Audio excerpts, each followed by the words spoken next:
ibikoresho by'igihugu cy'Ububiligi, ibikoresho bari barajyanye mu gihugu cy'u Burundi ndetse no mu gihugu cya Kongo. Amakuru yamaze kumenyekana yuko Leta Zunze Ubumwe za Amerika arizo zamaze kwivanga ku buryo bukomeye cyane, bahereza icyo bita umuburo Leta y'Ububiligi, bababwira yuko nibaramuka bakoresheje ibikoresho bajyanye mu gihugu cy'u Burundi ndetse no mu gihugu cya Kongo, Leta Zunze Ubumwe za Amerika nazo zizahita zihagurutsa zimwe mu ntwaro ziremereye cyane, zimwe mu ntwaro ngo zigomba kurwana ku ruhande rwa M23. Ibi ngibi byamenyekanye nyuma y'uko Leta Zunze Ubumwe za Amerika zimenye yuko igihugu cy'Ububiligi gishaka kwikubira umutungo kamere wose w'igihugu cya Kongo. Mu yandi makuru tugomba kugarukaho, ibi ni ibyamaze kumenyekana. Byamaze kumenyekana yuko umukuru w'igihugu cya Kongo yamaze gutegura ngo bimwe mu bitero biremereye cyane, ni ibitero ngo bigomba kwibanda ahantu hageze kuri hatanu. Gusa ibi bitero ni ibitero ngo bigomba kugabwa ku buryo bukomeye cyane, ni ibitero ngo bigomba kugabwa n'indege zifite ubushobozi budasanzwe. Ni amakuru yamaze kumenyekana ya zimwe mu ndege za Sukhoi, indege zigezweho, indege zakozwe mu mwaka w'ibihumbi 2023.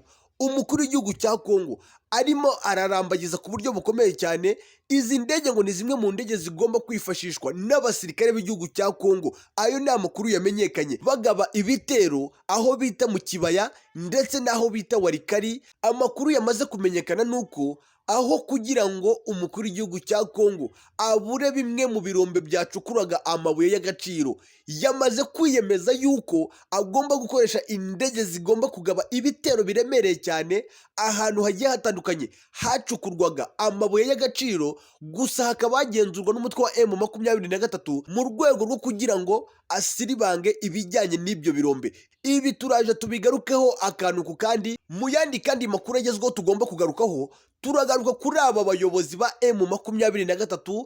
Izi ntumwa za M23 zagiye mu gihugu cya Katari guhura na Emile wa Katari. Amakuru yamaze kumenyekana yuko M23 ibi ngibi bishobora kuza kubaviramo umugisha ukomeye cyane. M23 ishobora kuza kuva muri Katari igiranye amasezerano y'ibanga ku buryo bukomeye cyane n'igihugu cya Katari, bityo rero M23 igatsinda iyi ntambara ku buryo bworoshye bigendeye ku mutungo kamere w'igihugu cya Kongo. Ariko by'umwihariko uyu mutungo n'ubundi usanzwe ugenzurwa na M23. Abasesenguzi bo bamaze kuvuga yuko aya mabuye y'agaciro agenzurwa na M23, ibi ngibi bishobora kuza gutuma M23 yumvikana ku ruhando mpuzamahanga. M23 yemeye kohereza izi ntumwa zayo muri Katari nyuma yo gushira impungenge ndetse na nyuma yo kumenya amakuru. Aya ni amakuru yagizwe ibanga, aya ni amakuru yagiye avugwa, abantu bakibaza bati se ni gute bari kwicira intumwa za M23 hariya mu gihugu cya Angola. Ibi ni bimwe mu byamaze kumenyekana yuko izi ntumwa za M23, izi ngizi M23 yavuze yuko zafatiwe ibihano. M23 ikavuga yuko itagomba kujya mu biganiro. Amakuru yari yamaze kumenyekana bakoresheje ubutasi bwabo budasanzwe. M23 bari bamaze kumenya yuko hari bamwe mu basirikare b'igihugu cy'Ububiligi bafatanyije n'abasirikare badasanzwe ba Kongo bagombaga kwica izi ntumwa za M23. Ibi ndabigarukaho muraza kumirwa, amakuru twamaze kuyamenya.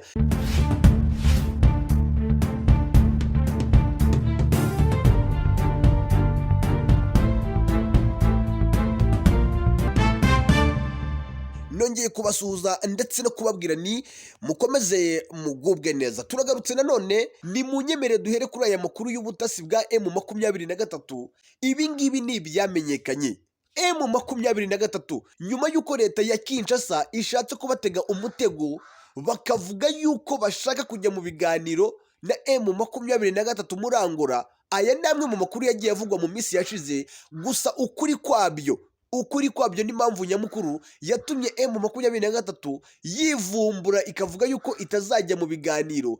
Ibimenyetso ndetse n'ukuri byamaze kumenyekana. Amakuru yamaze kumenyekana nuko uwo bita Antoine Tshisekedi Tshilombo yari yamaze gutegura abasirikare badasanzwe b'igihugu cy'Ububiligi ndetse n'abasirikare b'igihugu cya Kongo bagombaga gufatanya muri operasiyo yo kwica zimwe mu ntumwa za M23, ariko by'umwihariko intumwa zagombaga kujya muri Angola. Ibi ndaza kubijyanirana n'izi ntumwa za M23, izi ngizi zagiye mu gihugu cya Katari. Ni nayo mpamvu ngarutse kuri iyi nkuru kugira ngo mwumve amwe mu mayeri ndetse n'ubugome bw'umukuru w'igihugu cya Kongo Antoine Tshisekedi Tshilombo. Uyu mukuru w'igihugu cya Kongo afitiye umutwe wa M23. Nyuma y'uko amaze kunoza uwo mugambi umukuru w'igihugu cya Kongo, amakuru aravuga y'uko ubumwe bw'Uburayi abangaba babanje gufatira ibihano bamwe mu bayobozi ba M23, dore yuko mu bafatiwe ibihano harimo na bamwe mu bagombaga kujya muri Angola. Amakuru rero yamaze kumenyekana nuko nyuma y'uko bari kwicwa cyangwa bari kuraswa,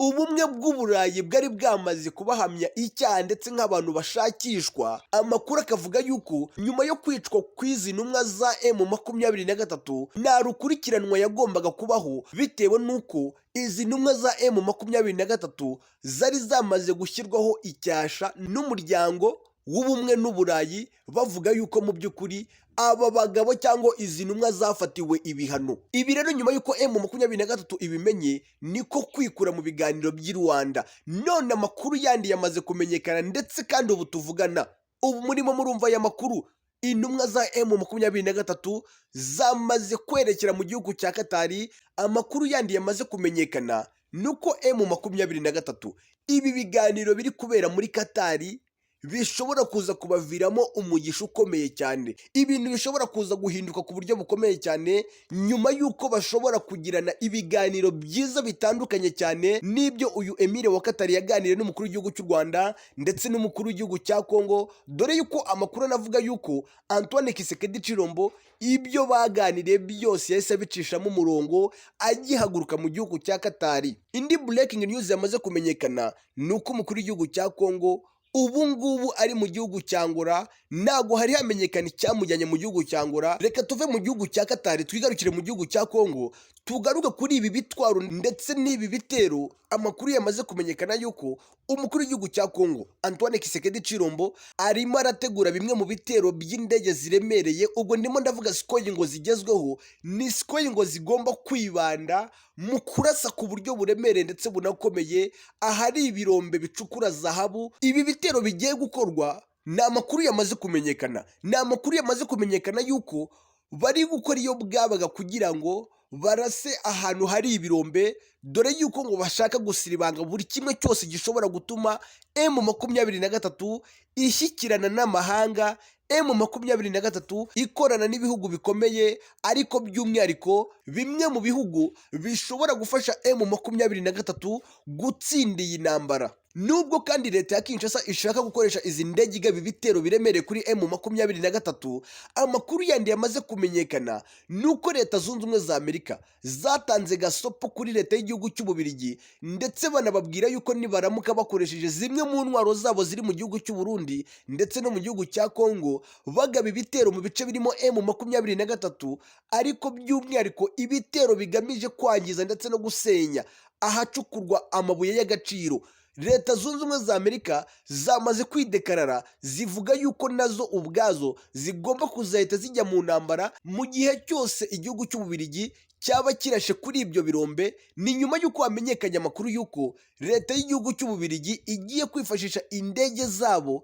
bagaba ibitero mu bice bigiye bitandukanye, ariko by'umwihariko ibice bigenzurwa na M23 birimo ikintu cyitwa amabuye y'agaciro. Leta Zunze Ubumwe za Amerika rero ikaba yamaze gutanga gasopo ikomeye cyane kuri leta y'igihugu cy'Ububiligi, ndetse kandi baranabihanangiriza, bababwira yuko batagomba gukora amakosa. Abasesenguzi mu bya politiki bavuga yuko Leta Zunze Ubumwe za Amerika yatangiye kwinjira muri iki kibazo kiri kubera ku butaka bwa Kongo, kubera ko bamaze kumenya yuko leta y'igihugu cy'Ububiligi ishaka kwikubira ubutunzi bwose bw'igihugu cya Kongo. Reka rero mbashimire, reka mbabwire ni mukore subscribe, reka mbabwire ni mudusigire ibitekerezo byanyu, mwebwe mudukurikira muri mu gihugu cy'u Rwanda, mwebwe mudukurikira muri hanze y'u Rwanda, mwebwe mwamaze kuba inshuti z'akadasohoka, reka mbabwire ni mukomeze mugubwe neza kandi Imana ibarebe icyoroshye. Iyi ngiyi ni Mba TV Rwanda.